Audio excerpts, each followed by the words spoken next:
45 करोड़ रुपए का घोटाला जो हुआ उसका आया है सामने सच। गोवा चुनाव में कैसे पहुंचे 45 करोड़, इसका खुलासा चार्जशीट में हुआ, वो भी ईडी की। जी हां, चरणप्रीत विनोद चौहान का केजरीवाल से क्या कनेक्शन, ईडी की चार्जशीट में बड़े खुलासे हुए हैं। और इस पूरी जानकारी को जानने के लिए आप हमारे चैनल टीसी न्यूज चैनल को लाइक एंड सब्सक्राइब करना ना भूलें।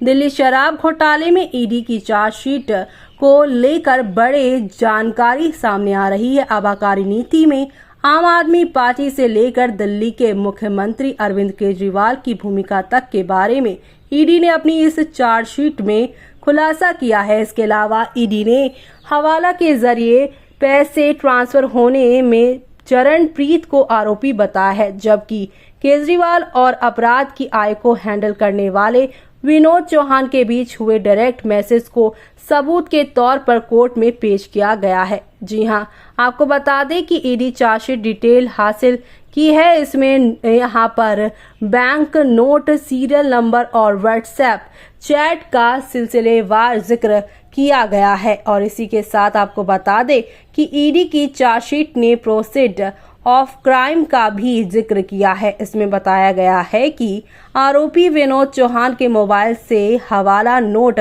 नंबर के काफी स्क्रीन शॉट बरामद हुए, जो इनकम टैक्स ने भी पहले बरामद किए थे। ये स्क्रीन शॉट दर्शाते हैं कि कैसे Vinod Chauhan proceed of crime यानी अपराध से अर्जित आय को दिल्ली से गोवा हवाले के जरिए ट्रांसफर कर रहा था। हवाला से गोवा पहुंचे पैसे को वहां मौजूद चरणप्रीत सिंह मैनेज कर रहा था। हवाला के जरिए गोवा भेजे गए पैसों को लेकर विनोद चौहान और अभिषेक बोइनीपल्ली के बीच जो बातचीत हुई उसके सबूत भी ईडी के पास मौजूद है। ईडी का कहना है कि ये मनी ट्रेल सीधे तौर पर साबित करता है कि कैसे साउथ ग्रुप से बतौर रिश्वत अपराध से अर्जित पैसा आम आदमी पार्टी ने गोवा इलेक्शन में इस्तेमाल किया था।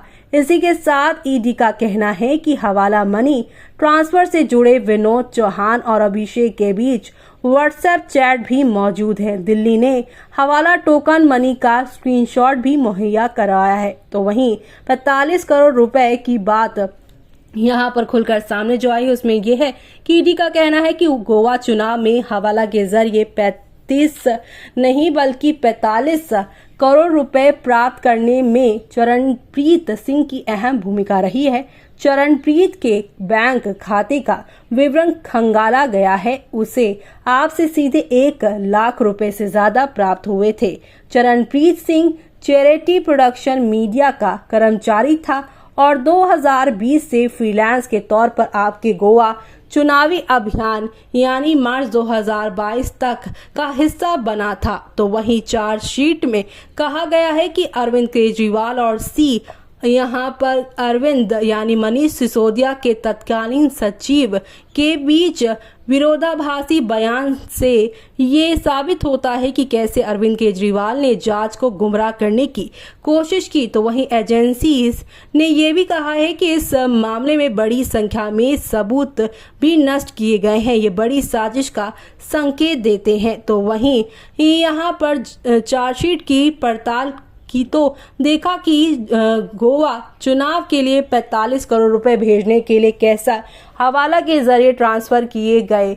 तो वहीं यहाँ पर जो है अब एक्सेस की गई व्हाट्सएप चैट से पता चलता है कि कैसे अरविंद केजरीवाल के करीबी विनोद चौहान सीधे हवाला कारोबारियों से बातचीत कर रहे थे। केजरीवाल और आरोपी विनोद चौहान के बीच डायरेक्ट मैसेज के सबूत मिले हैं। ईडी की जांच में विनोद चौहान पर गोवा चुनाव के लिए हवाला के जरिए 25 करोड़ रुपए ट्रांसफर करने का भी आरोप लगा है। विनोद को इसी साल मई में जांच एजेंसी ने गिरफ्तार भी किया है। तो अब यहाँ पर आप सभी को बता दें कि व्हाट्सएप चैट से ये भी साबित हुआ है, ये भी साफ हुआ है कि विनोद चौहान के अरविंद केजरीवाल के साथ अच्छे रिश्ते थे। चैट से पता चला है कि कैसे विनोद चौहान यहाँ डीजेबी की पोस्टिंग, सीएम के साथ मीटिंग फिक्सिंग और रेगुलर दोस्ताना मैसेज कर रहे थे। चैट में विनोद चौहान को हवाला कारोबारियों से सीधे बातचीत करते पाया गया। ईडी ने कोर्ट में ये भी दावा किया है कि विनोद चौहान को पता था कि ये पैसा दिल्ली शराब घोटाले से अपराध की आय है।